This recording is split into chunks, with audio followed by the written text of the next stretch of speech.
भाई फिर से आज हम लोग अपनी इस हिंदी की यात्रा में फिर से जुड़ गए हैं। हिंदी इस कक्षा में हिंदी बाई डॉक्टर लक्ष्मी शर्मा आपके इस चैनल पे मैं स्वागत करती हूँ, हिंदी बाई लक्ष्मी मैम के चैनल पर।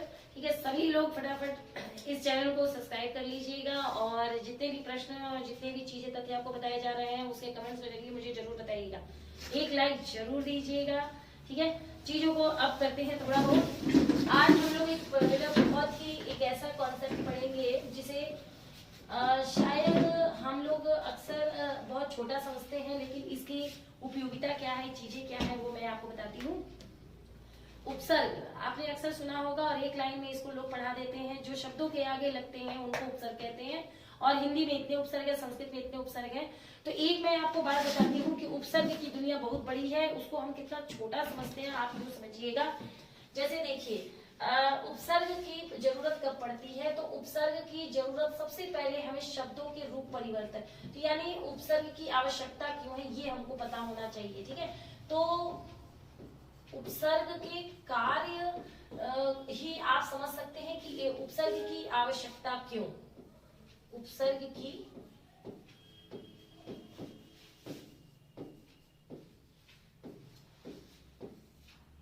क्यों। ठीक है, अगर इन प्रश्नों के उत्तर अगर आपको मिल जाए तो आप इसके कार्य भी कह सकते हैं और उपसर्ग की उपयोगिता क्या है इसे आप समझ सकते हैं। ठीक है, तो देखिए, सबसे पहला है कि किसी एक शब्द के रूप एवं अर्थ में परिवर्तन। ठीक है, अगर देखा जाए तो हमें उपसर्ग के तभी आवश्यकता पड़ती है जब हम उसके रूप और अर्थ में परिवर्तन करना चाहते हैं। जैसे मान लीजिए अगर हमने ये कहा कि ये हमारा चार शब्द है, एक शब्द है ये।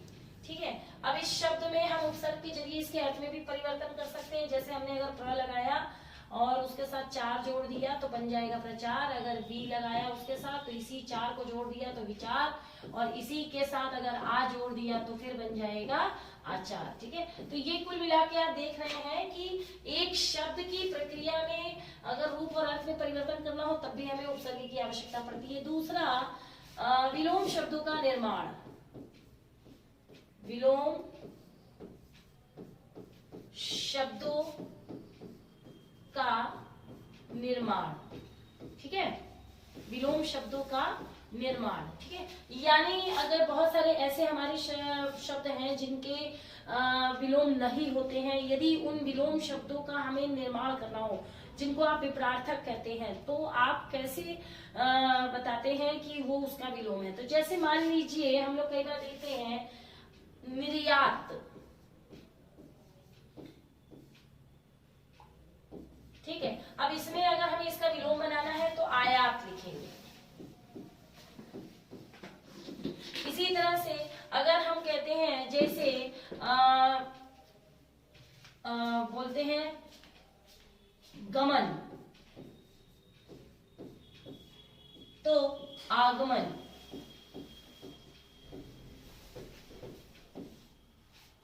जैसे मान, अपमान। ठीक है, आप ये देख रहे हैं कि आपका ये जो दो काम आपको समझ में आए होंगे कि उपसर्ग का जो हमारा प्रयोग होता है ज्यादातर शब्दों के रूप और अर्थ में परिवर्तन करने के लिए होता है। ठीक है, और दूसरी तरह आप देख रहे हैं कि विलोम शब्दों का अगर हमें निर्माण करना हो तो भी हमें उपसर्ग की जरूरत होती है। ठीक है, अगले हम लोग देखते हैं इसके और इसकी जरूरत क्यों होती है उसको भी देखते हैं। तीसरा अगर आप देखते हैं तो तीसरा हमारा काम होता है कि संधि प्रक्रिया में, संधि प्रक्रिया में मतलब किसी भी अगर हम दो ध्वनियों को मिलाते हैं, दो शब्दों को मिलाते हैं, ठीक है, तो उसमें उपसर्ग भी बहुत बड़ा योगदान देते हैं और उससे हम लोग सीखते हैं। जैसे मान लीजिए अगर हम जैसे बनाते हैं कि कई बार संधि प्रक्रिया में अगर मिलाएंगे तो संधि प्रक्रिया में जैसे हम लोग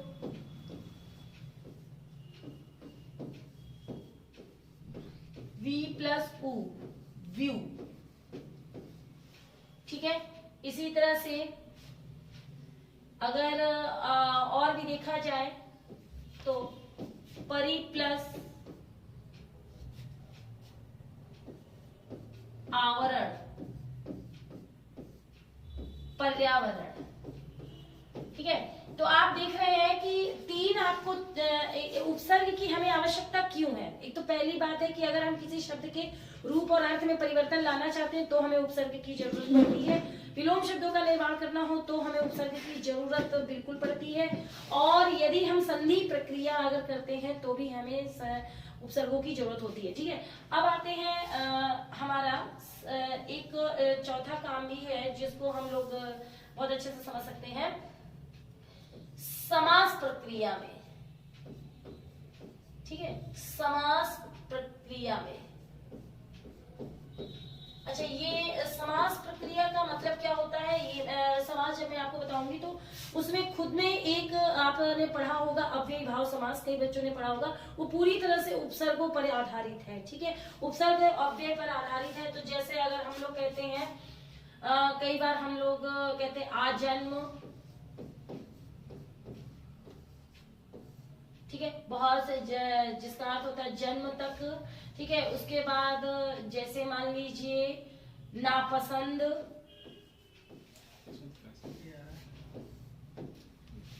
ठीक है। इसके इसी तरह से आपका जैसे बेगैरत,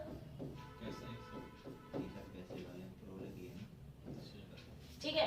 तो कुल मिला के आप ये देख रहे हैं कि चार हम लोगों ने तथ्य सीखे कि उपसर्ग का हमें आवश्यकता क्यों है, ठीक है। पांचवा बेटा इसलिए जरूरी है कि यदि हमें अपने हिंदी भाषा के शब्दकोश को बढ़ाना है तो इसलिए भी उपसर्ग होना बहुत जरूरी है। किसी भी भाषा को अगर हम बढ़ाना चाहते हैं तो उपसर्गों का होना बहुत जरूरी है। तो शब्द कोश की वृद्धि, ठीक है। आपने देखा है कि शब्दकोश की मतलब एक शब्द के हम 5-6 शब्द बना सकते हैं। जैसे आपने अभी देखा कि आचार विचार, एक ही चार से बहुत सारे शब्द बने। तो शब्दकोश की जो वृद्धि है वो आपका किससे होता है, तो उपसर्ग लगाओगे तब होगा, प्रत्यय लगाओगे तब होगा, ठीक है। तो आप ये मान के चलिए कि उपसर्गों के लिए हमारे ये 5 महत्वपूर्ण तथ्य हैं जिनसे हमें उपसर्गों की प्रक्रिया को सीखना होता है। तो अब हम लोग इसी विषय पे बात करेंगे, क्या है, कैसे लगते हैं और कैसे काम करते हैं, ठीक है। तो इसे ही देखते हैं हम लोग। अब बात करते हैं कि उपसर्ग क्या है। तो देखिए जो सबसे ज्यादा इसमें पूछा जाता है, तो सबसे पहले मैं आपको बता दूं उपसर्ग जो आपका है वो 2 शब्दों से मिलके बना है। जैसा कि आप देख रहे हैं, एक हमारा उप है और एक हमारा सर्ग है, ठीक है। उप का मतलब होता है समीप और सर्ग का मतलब होता है निर्माण, ठीक है, निर्माण। अब अगर हम बात करते हैं इसकी परिभाषा की, तो इसकी परिभाषा जो आपकी बनती है, जो अक्सर ज्यादा चर्चित है, जो शब्दांश,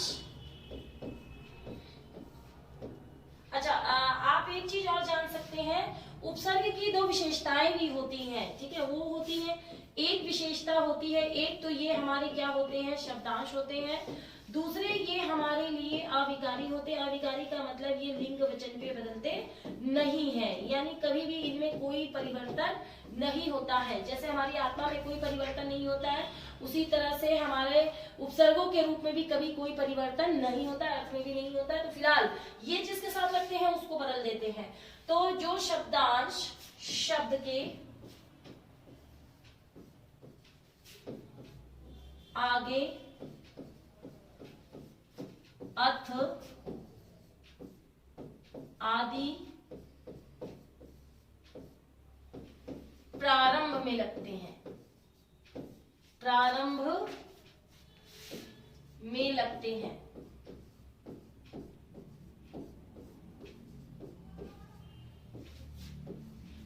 उन्हें उपसर्ग कहते हैं,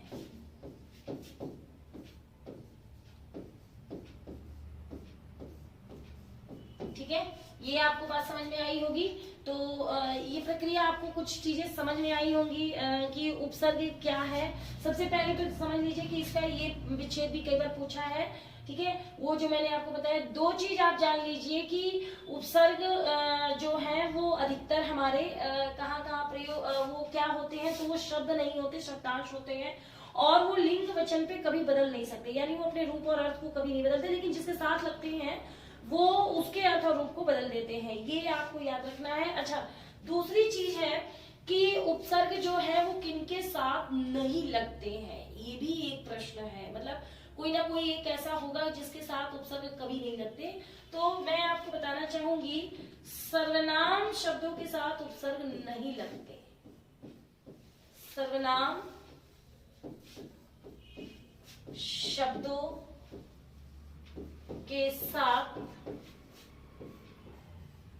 उपसर्ग नहीं लगते।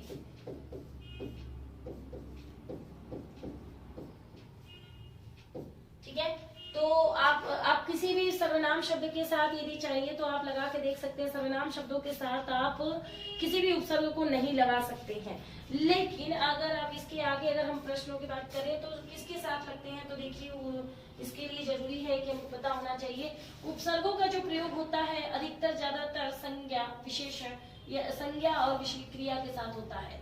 यानी उपसर्ग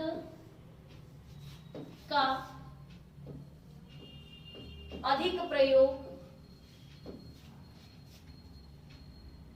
संज्ञा,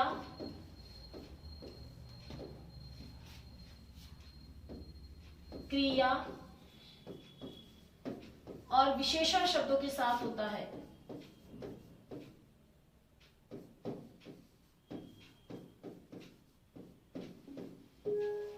विशेषण शब्दों के साथ होता है।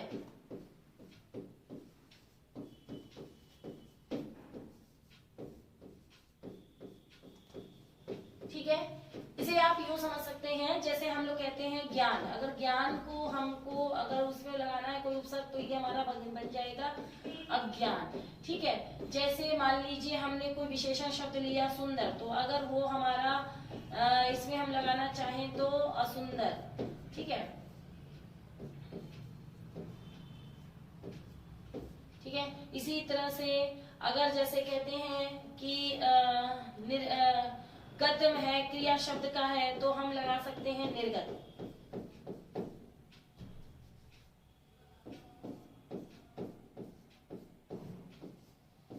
ठीक है, तो कुल मिला के आप ये देख सकते हैं कि सर्वनाम के साथ उपसर्गों का प्रयोग नहीं होता है। ये आपको चीजें समझ में आई होंगी। लेकिन किनके साथ होता है ये भी मैंने आपको बताया है कि संज्ञा के साथ लग सकते हैं। अच्छा, संज्ञा में भी कई जो भेद होते हैं, आपको याद रखना है कि किन संज्ञाओं के साथ लगता है और किन संज्ञाओं के साथ नहीं लगता है। अगर देखा जाए तो व्यक्तिवाचक संज्ञा के साथ नहीं लगते हैं। ठीक है, जातिवाचक के साथ लग सकते हैं, बहुत सारे हो सकते हैं। जातिवाचक में भाववाचक शब्दों के साथ उपसर्ग लग सकते हैं। ठीक है, समूहवाचक शब्दों के साथ भी कभी कभी लग सकते हैं कुछ ऐसे शब्द, लेकिन द्रव्यवाचक व्यक्तिवाचक शब्दों के साथ नहीं लग सकते हैं। तो ये आपको याद रखना, संज्ञा शब्दों में बहुत सारे जो है संज्ञा शब्दों के साथ लगेंगे, विशेषण शब्दों के साथ लगेंगे और क्रिया शब्दों के साथ लगेंगे। अब हम अगर जो वेद की बात करते हैं कि कौन कौन से हिंदी में उपसर्ग प्रयुक्त होते हैं, तो मुख्यतः जो अगर हम बात करते हैं तो उपसर्ग